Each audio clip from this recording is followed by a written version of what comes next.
Naman ang Commission on Election sa mga campaign donor ni Senator Rodante Marcoleta. Balita mula sa COMELEC, hatid ni Radyo Patrol, Steve Ras. Steve.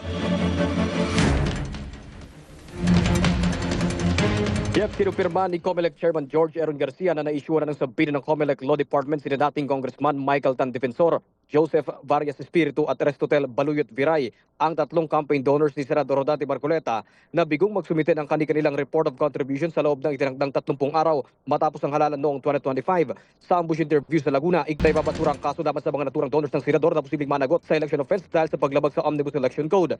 Una nang ibinasura ng COMELEC ang kasong kriminal laban kay Marcoleta alinsunod sa probisyon ng batas pero hindi ito applicable sa mga contributor. Matanda ang base sa source ni Marcoleta, 112 million pesos ang nagastos siya sa kampanya, mas mataas kumpara sa halos 52 million pesos na idineklara sa kanyang salin. Sa ngayon, consideration kaugnay ng pagginto ng COMELEC sa investigasyon laban kay Marcoleta. Ayon kay Garcia, may hanggang 15 araw ang mga contributor para sagutin ang ibinadalang sabina. Yan ang balitang kumpirmado. Sigurado, ito ang Radyo Patrol, Steve Raz.